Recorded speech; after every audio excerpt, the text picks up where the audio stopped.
안녕하세요. 캠벨 생명과학 시판 생물공부 함께하고 있는 이정민입니다. 자, 우리 21장부터는 이 생물학 관련해서 진화와 관련되어 있는 주제를 진행을 할 텐데요. 항상 진화할 때마다 느끼는 느낌이지만 옛날 얘기고 사실은 약간 소설 같고 해서 내가 이 소설 같은 얘기를 과학에서 공부해야 하나 하는 생각이 드실 텐데, 사실은 소설 같은 이야기이지만 허무맹랑한 소설은 아니고요. 근거를 뒷받침을 통해서 나오는 소설이기 때문에 여러분들은 그 학문적 근거를 중점적으로 공부한다라고 생각하시면 되겠습니다. 사실은 약간의 소설이 될 수밖에 없는 이유는 이미 지나가 버린 얘기고요. 그렇죠? 그리고 지나갔던 그 시절에 우리는 과학기술이 이렇게 발달되어 있지 않았었고, 자, 그러다 보니까 우리는 이미 지나왔던 과정에 대해서 이런 일이 있었을 거야 라고 추정은 하고 있는 중일 텐데, 지금 사진에 보이시는 것처럼 지금 이거 잘 보시면 이게 나뭇가지들이죠? 그렇죠? 자, 그런데 이 부분에 들어와 있는 이 부분은 어떤 한 나방의 애벌레입니다. 자, 보시면 알겠지만 얘가 왜 이러고 있는 건지 아시겠죠? 생태학 공부한 학생들 같은 경우는 일종의 의태 현상에 의해서 이 생물이 이 나뭇가지가 많이 있는 환경 속에서 포식자로부터 자기를 드러내지 않기 위해서 뭔가 형태가 나뭇가지 형태로 갖춰지게 된 뭔가 적응의 하나의 결과였어라고 보실 텐데, 결과적으로 진화야라고 하는 건 이러한 원리로 이루어지게 됩니다. 뭔가 생물이 살아가는 과정에서 적응에 좀 더 유리한 형질이 생기고 그 유리한 형질을 가질 수 있도록 발달되는 방식, 이걸 진화라고 보시면 되는 거거든요.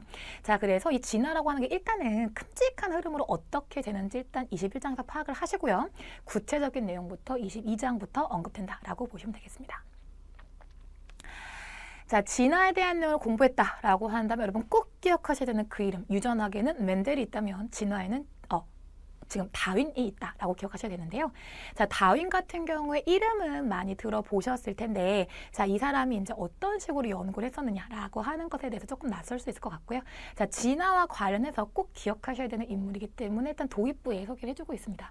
지금 제목이 되게 소설스럽죠, 그렇죠? 가장 아름다운 끝이 없는 형태들. 이거 다윈이 본인의 그 저서에 해당하는 종의기와 마지막에 사용했었던 문구입니다. 자, 그래서 다윈이라고 하는 사람은 진화를 볼 때 이 관점으로 봤다라고 생각하시면 될 텐데, 시기적으로 보셨을 때 이 사람이 이제 활동했던 시기가 1800년대 초반부터 중후반까지. 자, 근데 이때 기억을 좀 하셔야 되는 건 1800년대야라고 하면 아직까지 이 생물학에 대한 지식을 연구를 할 때 그런 그 종교적인 문제가 아직 역견의 시점이라고 보시면 되십니다. 자, 그러다 보니까 이 사람이 사실은 연구한 걸 발표해가지고 확립하는 데까지 약간의 역경이 있었고요. 우리 그 얘기는 뒤에 가서 할 테니까, 지금 여기 나와 있는 연대표는 이제 다윈이 이 탐사를 통해서 갈라파고스 군도에 있는 생물종을 비글호를 타고 탐사를 하는 과정에서 이루어지게 된 지식적인 바탕을 토대로 유전학이 발달되었던 일단 연대표가 쭉 나와 있습니다. 이걸 시험 문제도 묻는다거나 그런 건 아닐 거기 때문에 큰 흐름을 한번 일단 보시면 좋을 것 같고, 요 연표 같은 경우에는 이제 21장 마무리할 때쯤 가가지고 다시 한번 와서 보시면 우리 이런 공부했던 거구나 라고 감이 오실 겁니다. 자, 일단 그렇다면 이 다윈이 연구했던 진화라고 하는 것은 어떤 걸 진화라고 하느냐, 말뜻만 보신다라고 한다면 나아가는 패턴, 나아가는 변화라고 보실 수가 있을 텐데, 말 그대로 변화가 대물림 되어서 오랜 세대가 내려간다라고 했을 때에는 사실 부모하고 다르게 볼 수도 있겠다라고 하는 게 진화의 개념이라고 보시면 되시겠어요. 자, 그렇다고 한다면 나는 누가 봐도 우리 엄마 아빠 닮은 것 같은데 뭐가 달라지는 거지? 자, 사실은 단기적으로 봤을 땐 진화가 잘 보이지 않습니다. 그렇죠? 오랜 시간에 걸쳐서 조금씩 변화한 것들, 축적된 결과물이 후대에 나온다라고 보시면 되시고요. 자, 그 진화라고 하는 과정이 어떻게 이루어진 건지 이 챕터에서 간략하게 한번 훑어보실 겁니다.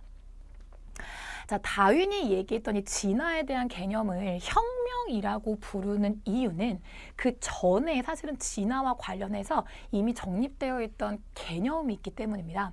자, 다윈의 혁명은 일단은 뭔가 도전했어 라고 얘가 나와 있는데, 그 이전에 있었던, 다윈 이전에 있었던 생물 종에 대한 관념을 조금 보실 필요가 있을 것 같으세요.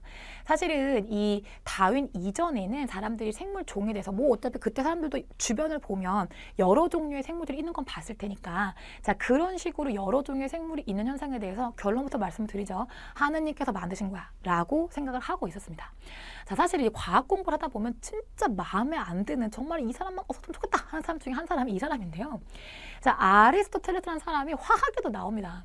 사실 이 사람이 화학에 나와서 이상한 얘기 하는 바람에 화학 역사가 상당히 뒤처진 영향이 없지 않거든요. 그래서 화학하는 사람들 이 사람 굉장히 왼수같이 생각하는데, 생물도 마찬가지. 자, 생물도 마찬가지.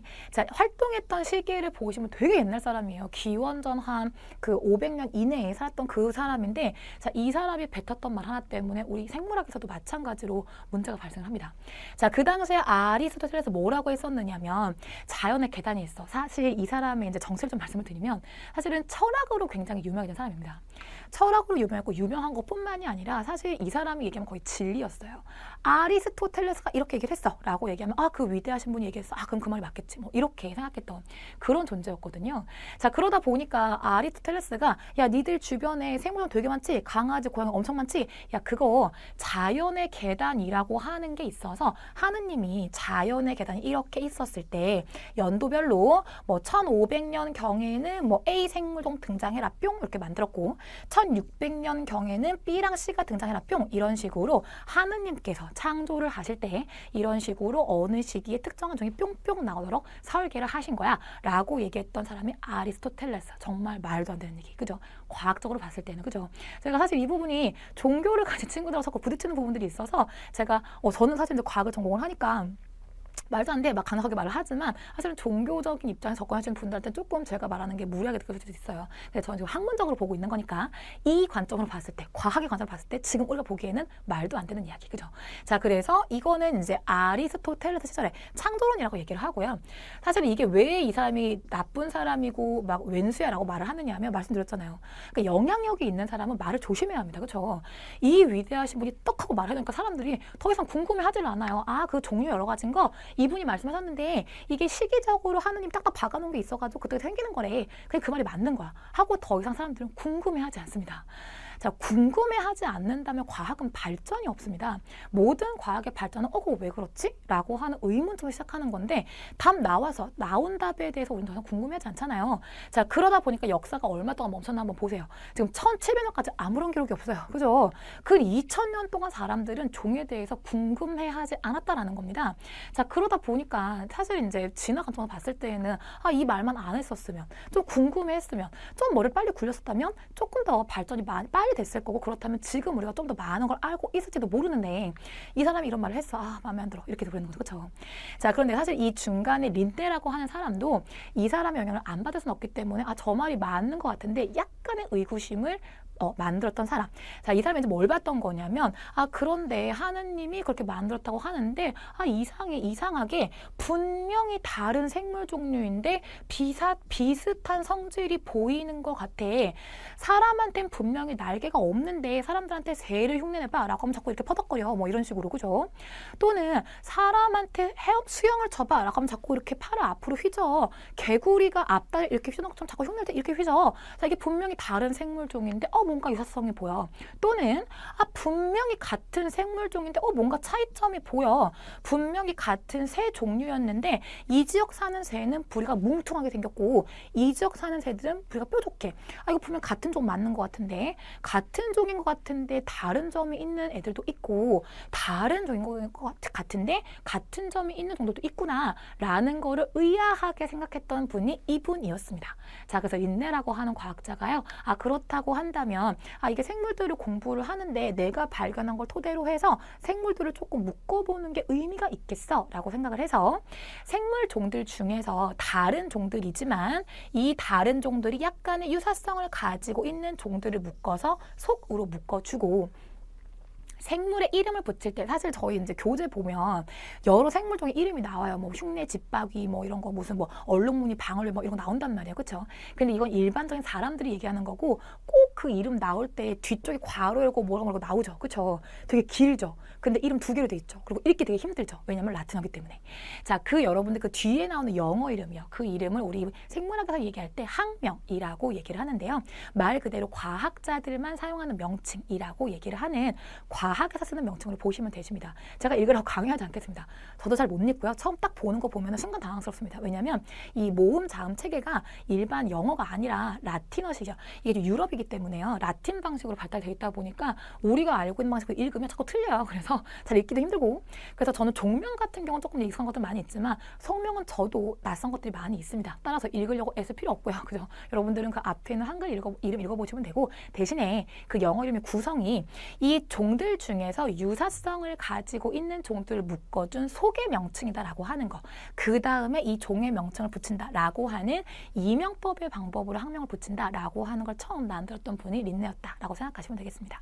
최근에는 사실은 종들이 계속 발견이 되게 되면서 이명법 외에 삼명법도 등장을 하고 있는 중이기는 합니다. 삼명법 같은 경우에는 앞에 시작은 똑같이 시작을 하는데요. 속명과 종명 뒤에 이 종들이 워낙에 다양하다 보니까 같은 종은 맞아요. 자, 우리 그 분류학 파트에서 언급할 건데 같은 종이야 라고 하면 두 마리가 교배를 해가지고 아기를 낳았을 때 이 아기도 자식을 낳을 수 있다. 생식 능력이 있는 아기 낳았다 라고 하면 그 부모님 두 종은 같은 종이라고 보는 거거든요. 그럼 종은 같은 건 확실해. 근데 이 부모하고 너무 다른 특징을 갖고 있다 보니까 같은 종으로 묻기 조금 어려워 라고 하는 종들을 아종이라고 해서 종 아래 단계의 부속으로 넣어준 단계 관계 생겼습니다. 삼명법이야 라고 하면 속명, 종명 외에 아종법을 붙여주는 방법을 의미하고요. 여러분 가장 흔하게 아실 수 있는 게 강아지들이요. 강아지. 강아지 같은 경우에 널찍하게 보면 걔들은 개종입니다. 개종인데 많이 아시잖아요. 뭐 마르티스, 퍼그 막 엄청 종류 많잖아요. 그거 전부 아종이라고 보시면 되십니다. 강아지들끼리 교배 가능한 거 보면 그것들은 같은 종 확실한데 외관상 봤을 때 누가 그 마르티스하고 퍼그를 같은 종으로 보겠어요. 그죠? 그러니까 외가서 너무 다른 그런 경우를 아종이라고 본다라고 보시면 되시고요. 자, 이 린네라고 하는 것은 이 종의 창조하는 양상에 대해서 약간의 의구심을 가졌던 입장이었던 건데 이 아무래도 문화가 분위기가 교회 분위기다 보니까 완벽하게 막 이거 창조론 잘못된 거야 라고 주장하진 못하고 아 그거는 잘 모르겠고 잘못된 건 모르겠는데 내가 연구해 보니까 이런 시스템은 있어도 괜찮을 것 같아 라는 식으로 조금 소극적으로 주장했던 방식이었다라고 보시면 되시겠습니다. 자, 그런데 이 창조론이 있던 상황에서도 린네만 그랬던 건 아니고 기존에 있던 과학자들이 약간 이게 짠 하고 만들어졌다고 보기에는 약간 차츰차츰 변해온 증거들이 있어서 이게 틀렸다는 건 아닌데 조금씩 변화는 있는 것 같아 라고 하는 걸 인지하는 사람들이 조금은 있었습니다. 그 시작이 사실 화석을 연구했던 고생물학부터 시작을 하게 되는데요. 시기적으로 보시면 다 린네 이후죠. 그렇죠? 자, 퀴비에라고 하는 과학자는 대표적인 고생물학자였습니다. 화석들을 연구하는 자, 화석이야 라고 하는 거 이거 지구과학 내용인데 자, 기본적으로 우리 화석은 땅이 아니라 바닷속에서 이루어진다라고 보통 얘기를 합니다. 왜냐하면 화석이 만들어지기 위해서는 암석들 중에서 퇴적암이 만들어져야 하거든요. 퇴적암이 만들어지려면 뭔가 퇴적 성분들이 와가지고 쌓이는 과정이 있어야 할 텐데 육지는 아무래도 바다보다는 고도가 높아서 육지에서 뭔가가 쌓이고 더 중요한 거 다져지는 일이 발생하기 조금 어렵습니다. 자, 따라서 화석이 만들어지기 위해 필수적으로 필요한 퇴적암이 만들어지는 과정은 육지로부터 흘러들어온 물에 이것저것 퇴적물들이 쌓여서 같이 섞여 와가지고 바다로 가라앉으면서 층을 형성을 하는 겁니다. 근데 그 퇴적물들이 쌓이는 과정에 불쌍하게 물고기 하나가 죽었어요. 깨꼬닥 죽었어요. 그래서 물고기가 땅에 놓였어요. 근데 그 땅에 놓인 물고기 위쪽으로 계속 퇴적물이 쌓였어요. 그러면 지금 이 물고기 하나 사체가 땅과 땅 사이에 낑겨 있는 상태가 돼버리는 거죠. 그렇죠? 단백질 성분들은 아마도 금방 부패가 될 텐데 이 어류의 몸을 구성하고 있는 뼈 성분이요. 인산 칼슘질로 되어 있는 뼈는 조금 오랜 시간 버티게 될 겁니다. 자, 그런데 이 뼈가 오래 버티는 동안에 퇴적물이 쌓여요. 이게 쌓이기만 하는 게 문제가 아니고 쌓이는 양이 많아지면 압력이 발생을 하죠. 그래서 밑에 있는 흙 같은 경우에는 다져지는 과정이 이루어지게 되는 겁니다. 자, 그러다 보니 오래 버텼던 우리 물고기의 뼈와 같은 것들이 다져지는 과정에 의해서 그 뼈의 흔적이 그대로 남아있게 되는 그렇게 해서 남는 자료를 우리는 화석이라고 얘기를 하죠. 선생님 그러면 화석은 바닷속에만 있는 겁니까? 자, 이게 지구과학 내용으로 말씀을 드리는 게 이 히말라야 산맥 꼭대기를 가면 아주 가끔 조개 화석이 발견된다라고 얘기를 해요. 히말라야 산맥 고도 얼마큼 높은지 아시죠? 수천 미터 이상 해발 높이를 갖고 있습니다. 자, 그런데 거기에서 왜 뜬금없이 조개는 바다 생물이고 바다 생물 화석이 왜 거기 갑자기 님 여기 왜 있으심? 이렇게 해버린 거예요. 그렇죠? 자, 그거는 히말라야 산맥 지금 현재 산맥이야 라고 하는 부분이 예전에는 바다였다는 증거가 됩니다. 자, 우리 지질 변화 중에서 융기라고 하는 변화가 있어요. 융기라고 하는 게 뭐냐면 원래 땅이었던 부분이 올라오는 현상인 거거든요. 그래서 그 히말라야 산맥이라고 하는 게 제가 지리는 잘 모르지만 그 인도 그 땅하고 유라시아 대륙이 만나는 지역에 있어서 점점 높아지고 있는 중이라고 알려져 있습니다. 자, 그러니까 그 땅이 점점 가까워지면서 계속 이 땅과 땅 사이가 밀려가지고 산맥이 높아지는 거예요. 그렇다고 한다면 맨 처음에 그 산맥은 처음에 높아지기 시작했을 때는 바다였을 거다. 이런 얘기를 하는 거거든요. 그렇죠? 그래서 과거에 바다였던 그 지역들이 융기가 되게 되면서 땅으로 나오게 되면 이제 사람들에게 발견될 수 있는 가능성이 높아지는 거죠. 그렇게 해서 발견되는 게 지금 보시는 것처럼 화석들이 발견된다라고 보시면 되시겠어요. 자, 이런 것들을 연구하는 사람들이 왜 생물학이냐면 이게 흔적은 생물고가 남아있으니까 현상은 지구학이었겠지만 남아있는 그 화석들은 생물의 화석이다 보니까 이 부분 같은 경우에 사실은 고생물학은 지구과학자들하고 생물학자들의 코어가 상당히 활발한 영역이라고 보시면 되십니다. 자, 그래서 고생물학을 최초에 시도했던 퀴비에라고 하는 과학자가 몇 가지 화석의 특징을 발견하게 되는데 깊이가 깊을수록 이게 깊이가 깊은 데서 발견될수록 현재 우리도 조개 있잖아요. 그렇죠? 근데 높은 깊이에 있는 조개하고 지금 우리 조개하고 뭐가 많이 달라요. 자, 그런 식으로 깊은 곳에 있을수록 현재하고 다른 화석의 모양이 나온다는 거거든요. 우리는 화석을 종류를 크게 두 가지로 구분을 하는데 이런 식으로 지금도 있는 생물이고 그때도 있던 생물인데 생김새가 조금 달라. 이런 화석을 시상화석이라고 얘기를 하고요. 이건 참고. 자, 반면에 그런 거 있잖아요. 막 공룡 화석이 나왔어. 이런 거, 그쵸? 근데 공룡은 지금 없지 않습니까? 그쵸? 시상 화석과 비교해서 현재 없는 종의 생물종의 화석이 나오는 경우를 표준 화석이라고 얘기를 합니다.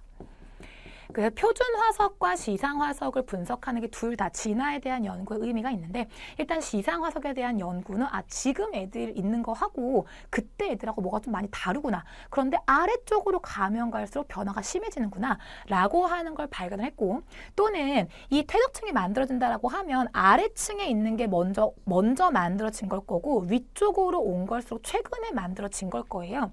자, 그런데 이 층별로 화석을 연구하다 보니까 뭐 여기 지금 나와 있는 암모나이트 같은 경우에 2층엔 분명히 암모나이트가 있었는데 그 위층에 딱 끊겨요. 자, 이런 식으로 어떤 종 같은 경우에는 어느 층 이후에 딱 안 나오는 종도 있고 반대로 원래 안 나오던 종인데 어느 층부터 보이는 종이 있고 이런 식으로 층별로 소멸되는 종도 보이고 생기는 종도 보이더라는 겁니다. 자, 그래서 이 퀴비에라고 하는 사람이 이런 걸 연구를 해가지고 사람들에게 얘기를 했더니 이게 참 영리한 사람들인 게 이게 없던 적이 뿅 생기는 거는 창조론자들이 하는 말인 거잖아요. 야, 그때 하느님이 그때 그 종 박은 거야. 이렇게 말을 하는 거고 그러면 있던 거 없어진 거 뭐라고 할 건데? 그랬더니 여기에 뭔가 홍수가 났거나 가뭄이 졌거나 엄청난 화재가 있었거나 해서 다 죽은 거지 이거 뭐 그런 점진적인 변화 아니야 라는 방식으로 부정을 당해버리기 때문에 많은 사람들에게 알려져 있는 연구 내용은 아니었습니다. 근데 여러분 알고는 계셔야 돼요. 그죠? 자, 그래서 이런 식으로 점진적으로 변화가 생기는 건 아닐까라고 하는 생각을 조금씩 사람들이 하기 시작했다는 거. 자, 퀴비에 이후에 또 한 번 이런 의심을 가졌던 사람은 허턴이라는 과학자였고요. 사실은 이 허턴이 얘기했었던 요 내용이 이제 훗날 다윈에게 영향을 미치게 되었던 가장 중요한 개념이었다라고 보실 수 있습니다.